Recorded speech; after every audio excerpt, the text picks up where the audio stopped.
Kenyon Plumbing. This is RTV6 News at 6, working for you. Beautiful blue skies have many people in central Indiana basking in the sunlight, but there is a flip side. It has been quite steamy today. We hit 90 degrees, but it felt much hotter than that for most of the day. Thanks for joining us at 6 o'clock. I'm Rafael Sanchez, in for Nicole Griffin. Meteorologist Kyle Mounts joins us right here at the Storm Team 6 Tracking Center with the weekend outlook. Yeah, we've traded off. We've had so many rainy weekends. Well, we've kind of shut that off, but now we've got the And heat. that's okay. Yeah. And that's okay. Yeah, we've got some 90s out there. Yeah, Indianapolis officially joining that club. Made it to 90 degrees this afternoon. You can see there that we've got the first 90 of 2019 here. Now, it took us a little bit longer this year than last year because we made it into the 90s just before Memorial Day in 2018. Right now, we still sit at 90 degrees in downtown. Feels like 94, though, with that humidity. Feels like 96 for you in Muncie, and a steamy 95 in Bloomington with that actual temperature at 90 degrees. So, yeah, we've dropped the rain for most of central Indiana. Not for everyone, though. You can see we've had some isolated downpours here around Covington and Veedersburg. Main threat going to be all the lightning with this, and also some heavy rain, not moving a whole lot. Also, one that's popped up here right over Noblesville that may slide and impact some of the festivities around Fishers this evening. So I'll keep a close eye on that one for you. But you can see isolated shower and storm this evening. By 11 o'clock, we're in pretty good shape. Those temperatures staying warm, though, in the 80s right on through 10 o'clock. Raphael. Kyle, thank you so much. There are efforts on all levels, from the city to churches to the community, to offer options to make sure that young people stay out of trouble this summer. Inside Gardner Park, there was something for kids of all ages at the Stop the Violence Festival. Organizers stressing that a positive activity is a perfect alternative to keep Indy's teenage boys out of trouble and in front of positive male role models. Keith Richardson is the CEO of a Better Way Foundation. He says organizing the event was less of an idea and more of an opportunity he knows that the community needs every day. This killing has to stop. It really does. You know, I'm trying to give these kids a basketball or anything, a football, anything. Let them know that, you know, you don't have to pick up a gun to solve problems. The men who organized this event say they did it to show younger men that there's more to life than violence and bad choices. A Better Way is an organization's name, and tonight that vision is for its future. We'll have more on this tonight on the news at 11. Metro Police say a burglary suspect drowned in a West Side retention pond after running from officers. Police responded to a burglary at the clubhouse of the Waterfront Terrace Apartments early this morning. At least 2 suspects ran from police. At least one of the suspects went into a retention pond and drowned. Fire department crews later recovered the body. 2 juvenile suspects were arrested on suspicion of burglary. Police have not released the name of the person who drowned. Shots, they rang out near Washington Square Mall earlier today, and police say a person suffered minor injuries. The shooting happened around 2:30 this afternoon. The victim was taken to the hospital for treatment. We're still waiting for more details on the suspects and possible motives. Tonight, the Marion County Sheriff's Office needs your help in finding an old friend. This is 12-year-old Lakia, a retired canine with the department. She's been missing for more than 2 days after being frightened by fireworks and escaping from her enclosure. Lakia was last seen in the Canby area. If you have any information, you're asked to call authorities at number 317-327-3811. Deputies say the former narcotics canine is not a bite dog and is very friendly. She does have leg issues and is microchipped. With temperatures reaching highs of 90 degrees over the weekend, Indianapolis Animal Care and Control Services is reminding pet owners to please know the dangers of heat involving your animals. Animal Care and Control is seeing an increase in calls regarding animals being left outdoors. Remember, there is a Marion County ordinance requiring all pets to be brought inside or in a temperature-controlled facility when temperatures reach 90 degrees or higher. Pet owners are also encouraged to watch for the following signs of a possible heat stroke involving your animal, which can include panting, staring, warm, dry skin, and a rapid heartbeat. In the end, it's the end of the line for Hoosier State passenger line between Indianapolis and Chicago. Amtrak cites the loss of funding in Indiana's new state budget as a reason for the eventual removal of the Hoosier State line, and that's happening tomorrow. The 4 days a week train won't run after this Sunday, and that's when the $3 million annual state subsidy ends. Governor Holcomb's administration said the subsidy of about $100 per passenger, which is simply too high. There's another Amtrak-operated line going from Indianapolis to Chicago that runs 3 days a week. At the end of the G20 summit in Seoul, President Trump held a long press conference where he answered questions on numerous topics, including his latest invitation to North Korean leaders. Here's Tara Palmieri from ABC with the very latest. President Trump extending an impromptu invitation to Kim Jong-un on Twitter ahead of his visit to the DMZ on Sunday. I understand that we may be meeting with Chairman Kim. During a long, wide-ranging press conference after the conclusion of the G20 summit, the president not hesitating when asked about potentially stepping into North Korean territory, something no other U.S. president has ever done. Sure, I would. I'd feel very comfortable doing that. I would have no problem. Not calling it a summit with the North Korean dictator, but a handshake. I'll shake his hand. We get along. There's been no nuclear tests. There's been no long-range ballistic tests. Gave us back our hostages, which was great, and a lot of good things are happening over there. The president was asked if it would be a bad sign if Kim doesn't show up. No, of course I thought of that, because I know if he didn't, everybody's going to say, oh, he was stood up by Chairman Kim. As for the trade war with China, an apparent truce as talks continue. I think we're going to be strategic partners. I think we can help each other. The president also questioned about former President Jimmy Carter's remarks, suggesting Trump's presidency is illegitimate because of Russian meddling in the election. I won not because of Russia, not because of anybody but myself. I went out, I campaigned better, smarter, harder than Hillary Clinton. President Trump met with Russian President Vladimir Putin on Friday. Their first meeting since the release of the Mueller report. Tara Palmieri, ABC News, Washington. In more political news, Democratic presidential candidate and South Bend Mayor Pete Buttigieg took a break from the campaign trail today to attend a peace walk in his city. This comes after a South Bend police officer shot a black man to death during a confrontation earlier this month. Buttigieg has faced criticism over a policy that lets officers determine for themselves when to turn on those body cameras. The officer in that deadly shooting did not turn on his body camera. Critics say this policy gives officers a perfect setup for police misconduct. So to come on the news at 6 on this Saturday, it's supposed to be time for fun and family. But tonight, one family is mourning after their child dies during a visit to the fair. Now officials believe they know what killed the boy and sickened at least 3 other children. Also ahead, neighbors have colorful ways of showing their commitment to their central Indiana community. We'll show you what's on that mural. Kyle? And that heat is on now. You can see many areas in central Indiana still in the 90s this evening. And as we look back to the west, more heat, even the triple digits there in Nebraska. I'll let you know how long this hot stretch is going to last. You're watching RTV6 News at 6. Bell Tire. This is RTV6 News at 6, working for you.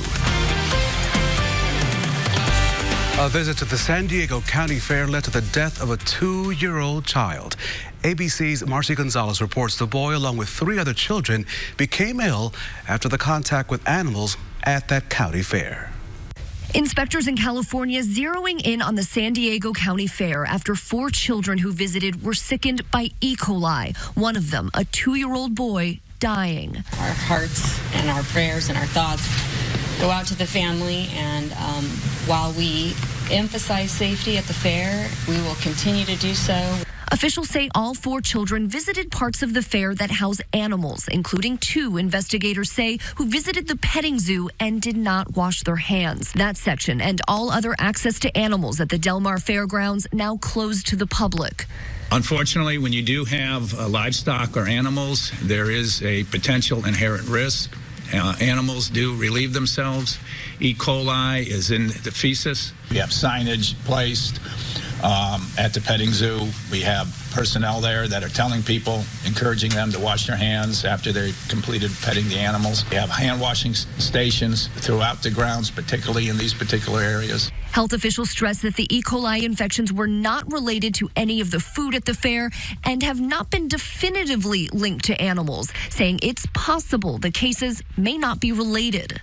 We may find, as the investigation develops, that these just happen to be cases that occur during the summer when it's more common for cases to occur. But with the information that we have available, we felt it was important to take these steps in an abundance of caution. Marcy Gonzalez, ABC News, Los Angeles. Weeks after his emotional testimony before Congress, a 9/11 first responder died today from complications of cancer linked to his time spent at Ground Zero. Luis Alvarez fought for benefits for other 9/11 first responders.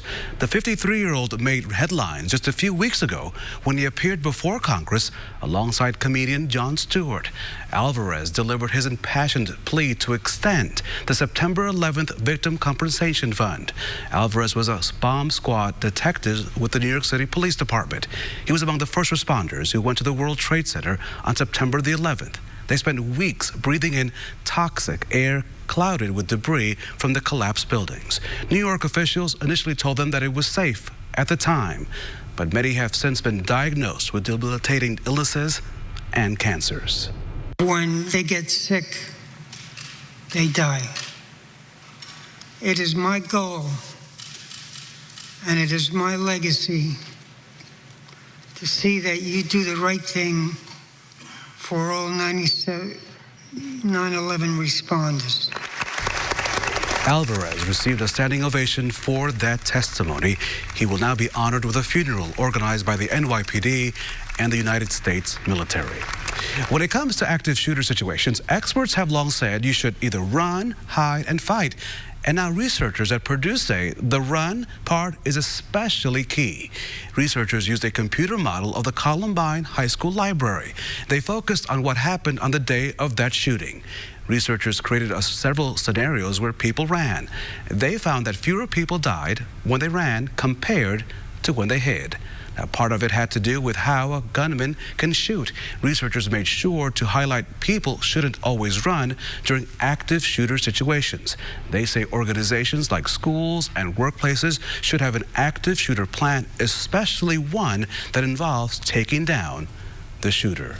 Back here at home, it's been a dry and sunny day. The perfect conditions for people in the city of Franklin as they dipped into brushes into 20 gallons of paint to turn a wall into a mural for all to enjoy.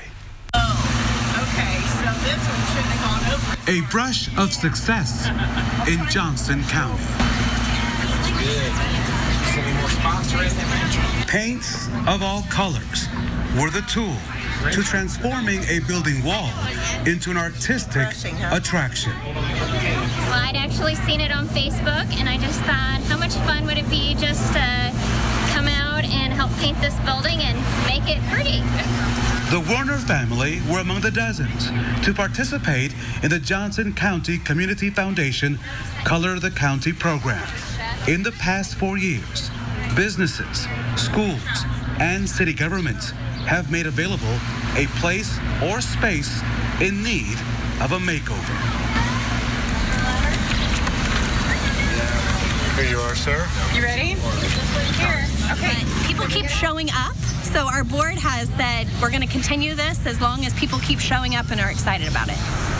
After several hours outside the Richards Brick Oven Pizza building, the community converted their canvas into good vibes. Good vibes for the eyes to feast on. That is one beautiful mural. The mural program has been behind several projects in Johnson County in several cities, including Franklin, Greenwood, and Whiteland. Kyle? Yeah, Raphael, looking good there, and we've been looking good in the downtown area. A lot of that sunshine, and that's starting to heat us up here. Look at that, all across the board. We've got 90s, 90 in Indy, Martinsville, and Bloomington right now, Muncie at 93 degrees. And again, we do have a few downpours that have developed in that heat of the afternoon, and these are slow movers around the Vetersburg and Kingman area here, crossing Highway 41.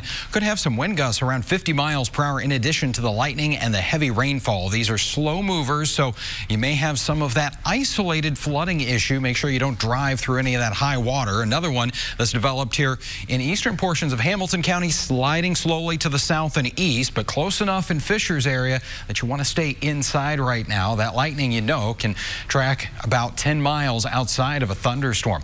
Overall, though, I think we're going to be in pretty good conditions here for the Spark Fishers Festival this evening. Those temperatures in the middle 80s for you at 9 o'clock with mostly cloudy skies, dry and 79 by 11. And overnight we'll be into the upper 60s and lower 70s. So that's where we will start off, a very mild and muggy Sunday morning. As we go into the afternoon, quickly we'll see those temperatures jumping. By 1 o'clock, we're at 86 degrees again tomorrow, close to that 90-degree mark with partly sunny skies. 88 for you in Frankfort, 90 in Kokomo and Anderson. A pretty popular number here for Indy, as well as Shelbyville, Rockville, Brazil coming in at 91, 89 in Greensburg, and Sullivan and Spencer, 91 for your Sunday afternoon. And again, the heat index value is going to be into the middle 90s. Tomorrow afternoon and especially into the evening, I think we have a little better chance of seeing a few of those downpours. This is TrueCast, 4 o'clock on your Sunday afternoon. See, not a whole lot happening, but we'll be watching this complex of thunderstorms diving out of Illinois and especially over the western half of the state tomorrow evening. This is 9 o'clock tomorrow night.